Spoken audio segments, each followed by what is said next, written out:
Bom, voltando um pouquinho para o passado, né? Daqui talvez foi um pouquinho demais, mas essa aqui foi a primeira ação de marketing da humanidade, né? Onde, na verdade, o homem das cavernas ele escrevia na pedra, na parede da caverna, com dois principais objetivos. Primeiro, afugentar os seus concorrentes. Então ele marcava lá quantas caças ele abateu, o que ele enfrentou, e aí ele afugentava os inimigos. Falava, esse cara aqui, não vou chegar aqui perto que está habitado isso aqui, e tem gente aqui. E atrair as fêmeas. Né? Obviamente, fazer a propaganda dele para atrair as fêmeas. Então já era a primeira ação de marketing. Agora vamos acelerar um pouquinho, senão a gente não sai daqui. Vamos para o século XX. Aqui de todo mundo vai lembrar do século XX, menos a Cristina, né? Porque ela é muito nova. Então, você não sabe o que é o mundo sem internet, certo? Você não é dessa era. Não, imagina. Então, imaginem vocês no mundo de hoje, vocês lançando um negócio sem ter o meio digital. Muita gente ainda, na atualidade, lança um negócio ignorando o mundo digital, que é exatamente o gap que a gente quer fechar. Mas imagine como que deveria ser o processo. Então, se você tem uma ideia na cabeça, qual que é o primeiro passo? Se você não tem acesso à internet, não tem acesso a nada do digital, o que você tem que fazer? Onde você vai anunciar o seu produto? Naquela época era rádio, TV, revista, billboard. É isso aí. Panfletar, é tudo, é isso aí. Marketing tradicional. Está aqui nos canais tradicionais, TV, rádio, etc. Bom, então você colocava a sua empresa lá. Era o que acontecia? Era muito caro e não tinha nenhuma segmentação. Era um tiro de canhão para todo mundo. Né? Você atingia todo mundo na massa. Bom, naquela época, só de fazer uma primeira divulgação em notícia de jornal, páginas amarelas, televisão, como isso daí era o único canal de comunicação, era mais fácil que você colocasse o seu produto na cabeça do seu cliente. Ele já viu aquilo, naquela época assistir TV era um programa familiar, né? Então aquelas mensagens bombardeadas, de certa forma, já entravam na cabeça do seu potencial cliente. Mas, mesmo assim, ele não está pronto para comprar ainda. Né? Não é só no primeiro impacto. O que você tem que fazer agora? O que vai acontecer com essa jornada do cliente agora? Onde que ele vai buscar mais informações? Não tem Facebook. Mas tem as pessoas físicas. É quase isso. Século XX. Ele vai para casa, vai conversar sobre esse produto com a esposa. Ele vai conversar com os colegas no futebol. Vai conversar no trabalho com os colegas de trabalho. Né? E ele vai discutir, vai comentar, vai ver se você já ouviu falar, é bom, não é bom. Enfim, essa é a conversa desse universo, sem você ter acesso à tecnologia.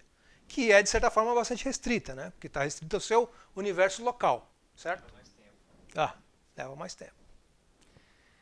Mas se o empresário, naquela época, ele está fazendo um trabalho eficiente, que naquela época também ele tinha que fazer um trabalho contínuo, não era só anunciar aqui uma vez e acabou. Ele tinha que fazer uma boa relação com a mídia e colocar no programa de rádio, colocar numa notícia de jornal ou num noticiário de TV. Né? Era o que ele tinha. Aquela mídia mencionando o produto dele, e aí ele tinha a oportunidade de fazer o quê? Voltar para a cabeça desse cliente. Então esse cliente já foi impactado aqui, ele já teve uma experiência aqui e agora ele está voltando, sendo impactado novamente pelo produto do empresário. Bom, e aí? Será que ele já está pronto para comprar? Depois disso daí, o que ele vai fazer agora? Se ele realmente gostou do produto, ele já entendeu qual é a proposta, entendeu para que serve, ele está pronto para comprar, qual que é o próximo passo? Tem que achar. Bom, para onde ele vai? Para o ponto de venda. Ele vai lá para o shopping, vai em algum lugar procurar aquele produto, certo? O que acontece aqui? Existe uma competição, né? Então, o que o empresário naquela época que ele tinha que fazer? Se ele tivesse o investimento, ele tinha que distribuir o investimento dele não só nessa mídia aqui, que é cara, mas ele tem que investir no ponto de venda. Por quê? No ponto de venda, ele vai ter outra guerra, porque tem outros concorrentes, tem outro mercado. Muitas vezes é aquele ponto de venda onde só tem lojas da mesma categoria, tem concorrentes do lado. E se ele entrar num ponto de venda onde é uma loja que vende mais de um produto, que é sei lá, um mapping da vida, né, para quem já é quem tem essa idade, né? Tem muitas opções ali. Então o produto dele tem que estar naquela redoma de vidro, cristal, você tem que ter um preço bom, tem que ser atrativo, tem que ter um vendedor contratado para falar do produto. Então, olha esse investimento, né? Porque senão ele vai comprar o do concorrente, não vai comprar o seu, certo? Bom, aqui, se essa lição de casa foi feita, e também, uma coisa que eu sempre costumo dizer, se o seu marketing old school, né, que é o marketing tradicional, que não morre, e as pessoas pensam que com marketing digital, você pode esquecer Philip Kotler, né, pode esquecer Michael Porter, né, não pode esquecer. Né, os 4 Ps, isso daí já tem teorias que já tem 28 Ps já, né? Eles são muito criativos. Mas isso daí não morre. Se você não tiver um produto bom, com uma proposta interessante para o cliente, no lugar certo, só na praça, né, com posicionamento adequado, assim, todos aqueles P's que a gente já sabe, o preço, né, a promoção, realmente o marketing digital não vai salvar você. Então você tem que ter feito toda essa lição de casa de planejamento, que eu chamo de old school marketing, que tem que estar presente no seu planejamento. Quando você chegar aqui, se você fez esse planejamento, se você utilizou as mídias que tinha disponível adequadamente e fez um investimento para você se destacar entre o seu concorrente, o cliente vai finalmente comprar seu produto. Comprou. Ok? Então essa era a jornada antes da internet. Por que é importante ter essa visão do que seria o mundo sem a internet, que era o passado? Porque agora a gente vai ver como que a internet mudou essa dinâmica. Né? E vamos poder identificar os gaps. Então vamos acelerar para o século XX. Agora a Cristina vai saber exatamente o que a gente está falando, porque até agora ela não entendeu nada, porque ela não é dessa época. Bom, século XX, agora são vocês. O empresário tem uma ideia na cabeça e ele vai lançar um produto. O que ele vai fazer? Qual é o primeiro passo? Agora é o seu mundo, Cristina, pode falar para mim. Vai colocar a boca no trombone em todos os canais. Não só ele pode usar os velhos e tradicionais canais, porque agora, inclusive, são um pouco mais segmentados do que naquela época, né? Mas também ele pode estar na internet, em todos os... Assim, ele pode ter acesso, né, online em qualquer lugar do mundo. O cliente pode ter acesso ao produto dele através da internet. Qualquer celular, qualquer pessoa que tem um celular na mão vai poder ver o produto dele. Então mudou, veja que a amplitude do seu alcance já mudou. E o que muda também? Targeting, muito mais preciso. E por muito menos investimento. Por quê? Agora você não está comprando o view de todo mundo, né? Você está comprando o view de um nicho. Então fica muito mais barato você fazer um advertising para, sei lá, 200 mil pessoas do que milhões e milhões de pessoas. Você consegue ir mais preciso. Bom, mas só que aqui tem uma coisa, hein? Esse cara aqui é o cara do mundo moderno, é o cara do século XXI, ele não é o cara do século XX. Ele tem muita coisa para se preocupar. Né? Então você tem que fazer o quê? Para ele realmente ter alguma coisa que você veiculou pela primeira vez na cabeça dele. Você tem que, de certa forma, também entrar no mundo de media relations, né? Fazer o press release e estar presente também agora, não só na notícia da TV e do rádio, mas agora você tem os blogs, os blogueiros, os influencers. Você tem que estar sendo mencionado nesses canais. E aí, esse impacto, de repente, começa a fazer com que o seu produto fale, segunda vez que eu ouço desse produto, deve ser alguma coisa. E aí, finalmente, o seu produto consegue entrar dentro de uma das caixinhas dentro da cabeça dele. Mas, olha quanto que está a cabeça dele agora, nesse mundo do século XXI. Por quê? Ele é bombardeado de informações o tempo todo. Não tem mais um produto, não tem... a mídia está bombardeando. Né? Quantas vezes você vê aquela coisa e foi aquele momento, você teve 15 segundos pensando naquilo e já tem outra entrando. Então a nossa capacidade de processamento humana não cresceu exponencialmente como a capacidade de processamento da tecnologia, que deu, na verdade, democratizou esse espaço de mídia para todo mundo, não só para grandes empresas, mas o pequeno empresário pode conseguir conquistar um espaço na cabeça do consumidor, certo? E agora, o que ele vai fazer? Qual que é o próximo passo dele se ele quer saber mais informações? No modelo... Hã? Opa! Ele volta aqui, né? Ele vai pegar opiniões, vai ver os reviews. Não precisa mais. Ele também pode. Ele vai interagir. O mundo, a maneira tradicional não muda mais. Agora a amplitude da conversa mudou. Ele vai poder agora interagir com os amigos, os followers, né, quem está dentro da rede social dele, né, que é muito mais ampla, tem em qualquer lugar do mundo. Ele vai ver os reviews, vai ver de pessoas que ele não conhece. Enfim, ele tem um universo de locais aqui e de redes sociais, que pode ser mais profissional, menos profissional, para uma idade mais elevada, para uma idade menos elevada, segmentada em todos os sentidos, em todos os tipos de mídia, mais visual, mais escrita, mais informação, enfim. Ele tem isso aqui onde ele quiser agora. Ele pode, ele vai se informar, ele vai buscar essa informação, né? Então é importante que esse empreendedor aqui, além de ter se preocupado em fazer o primeiro lançamento, manter aquecido através da mídia, ele também tenha se preocupado em estar presente o máximo possível nesses canais, né? Então ele tem que colocar o pé lá e ter o seu produto visto de uma maneira positiva, com bons reviews. Só que aí o empresário, o consumidor, ele vai fazer o quê? Ele vai buscar mais informações do produto. Se ele quer buscar mais informações do produto, o que o empresário tem que ter feito? Ele tem que ter feito um processo que se chama SEO, que é o seguinte: se você precisa de um produto hoje, onde você vai buscar? Você vai no Google, você vai lá e digita, certo? O que você vai digitar? É aleatório, cada um pode ter um... Exemplo do coworking. O cara pode buscar coworking, office, sharing space, Então meeting room. Quantas vezes ele vai buscar VentureX? Se tiver muito já bombardeado, tiver muito assertivo já. Ele só vai fazer a busca pelo VentureX se ele estiver procurando review. Você fala assim, eu confio ou não. Ele já sabe a marca, né? Essa é a marca. Quando é novo, a marca não está na cabeça do cara. O cara vai falar, como é que é aquele negócio? É Venture Z, Venture... como é que é? Será que é VentureX tudo junto? Bom, enfim, ele vai procurar basicamente por uma palavra-chave, né? Então esse é o trabalho de Search Engine Optimization e Search Engine Marketing que o empresário tem que ter feito adequadamente. Por quê? Quando ele busca a palavra-chave, por exemplo, cowork indoral, quem que tem que aparecer? Tem que estar no topo da lista. Você tem que estar no topo da lista. Os outros concorrentes também estão brigando para estar no topo. Exatamente. Por quê?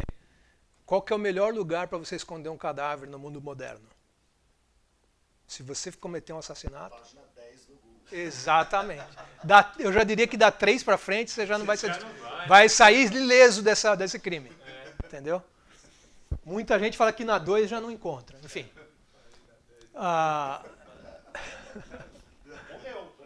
Então você tem que trabalhar eficientemente para que aquela palavra-chave, primeiro, essa palavra-chave tem que ser relevante. Tem muita gente que não sabe, se você tem um business e você não sabe qual é a palavra-chave de busca relevante para o seu negócio, você precisa rever esse conceito.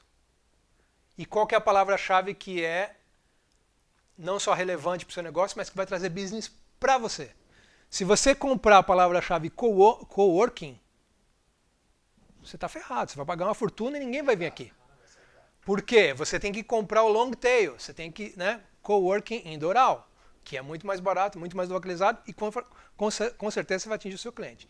Então, essas técnicas, o empresário tem que ter colocado em prática aqui, certo? Mas e aí? Ele foi, encontrou o produto, ele foi, digitou, fez a palavra-chave, coworking indoral, achou lá, VentureX, e aí? O que ele vai fazer? Próximo passo.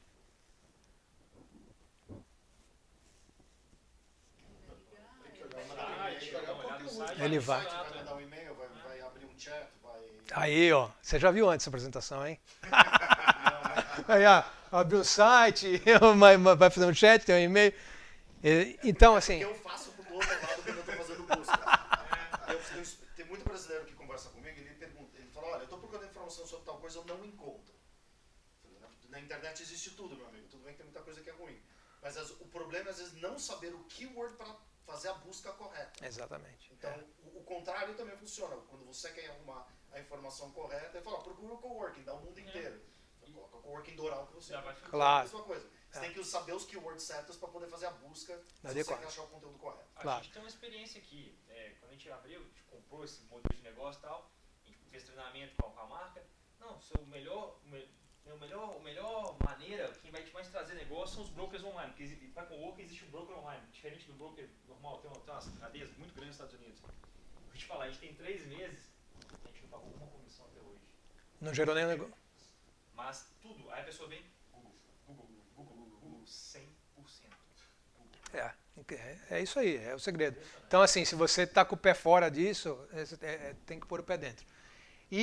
Mas o problema é o seguinte, a jornada não acaba aqui. Depois que ele entrar, ele vai entrar no seu site, você tem que ter um site consistente, tem que ter um site que tem credibilidade, e você tem que ter um site que, de certa forma, interage com você, porque muitas vezes você entra num site e preenche uma newsletter. O que acontece se o site for bom e eficiente? O que vai acontecer no mesmo segundo que você preencheu seu e-mail na newsletter? Vai receber um e-mail de welcome. Mas muitos não fazem isso. Você não tem isso. Então ele não está sendo eficiente na internet. Se você, por exemplo, entra numa loja e põe um produto no carrinho e você sai da loja online e vai fazer outra coisa, o que tem que acontecer? Tem que receber uma mensagem de cart abandonado no seu e-mail. No dia, não respondeu, no dia seguinte tem que chegar outro. Olha, meu amigo, você esqueceu lá. Agora aproveita que tem 10% de desconto só hoje. Se não funcionou, daqui uma semana fala, ó, meu amigo, eu lembro de você. Só tem 3 produtos, é a pegar ou largar. Então é assim, tem que... Se ele estiver fazendo bem o trabalho dele, quando for para o Facebook ou para qualquer outra página, vai aparecer lá. Exato, o retargeting. Ele vem falando, olha, lembra que você estava vendo aquele produto? Exatamente. Ele está disponível, clica aqui para você comprar. O retargeting. Então, você tem que ter impactado o cliente potencial em muitas vezes. Dizem que são no mínimo 8 pontos de contato para você conseguir fazer uma conversão. Enfim, fez o trabalho direito, achou, está eficiente, recebeu o retargeting. E agora? Ele vai para o ponto de venda, certo? Para comprar o produto. E o que é esse ponto de venda agora? Pode ser qualquer coisa. Né? Na maioria das vezes ele não vai sair da casa dele, ele vai para o virtual. Então ele não vai ter concorrência?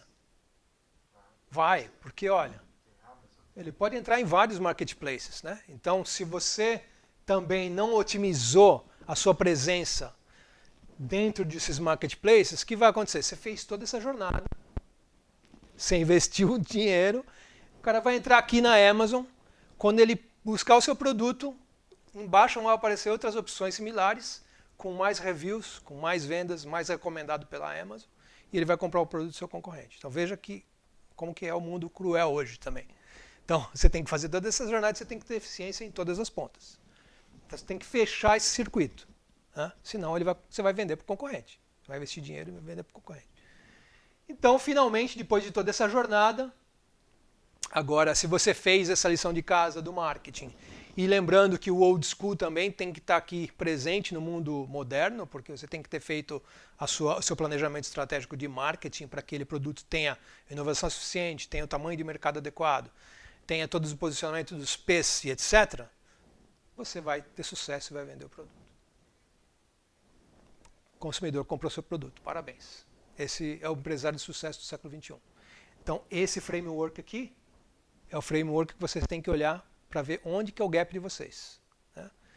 E entender, por exemplo, nesses canais aqui, qual que é o canal mais adequado para você investir mais. Né? Será que é o YouTube? Será que o seu público está no YouTube? Será que está no Facebook? Será que está no Instagram? Será que está um pouco em cada? Onde que você vai? Então, isso é importante também. Uma vez eu conheci uma realtor que ela tem um canal do YouTube super, assim, muitos subscribers. Ela pagava sempre um cara que filmava e acompanhava ela em todas as casas que ela representava. e ela falava muito, acho que ela nasceu para falar, para a câmera. É uma moça bonita, fala muito bem, transforma uma casa de $500 mil em uma casa de 1 milhão, falando. Aí eu falei, só que ela veio para mim e falou assim, mas eu não estou conseguindo converter. Onde você está? Eu falei, onde você está colocando seu negócio, seus vídeos? No YouTube. Eu falei, mas espera aí, você não coloca no Facebook? Você não coloca... Não, o Facebook eu não gosto de usar. Bom, meu filho de 12 anos fica com o YouTube o dia inteiro na mão, mas o cara que vai comprar e que tem poder financeiro para comprar o seu negócio, provavelmente ele não vai entrar no YouTube. Eu não entro no YouTube. Então, você tem que estar no Facebook. Então, você investiu no conteúdo, mas talvez você esteja investindo no canal errado. Então, você tem que entender qual que é a estratégia de distribuição adequada. Enfim, esse é o framework para vocês medirem o gap de vocês.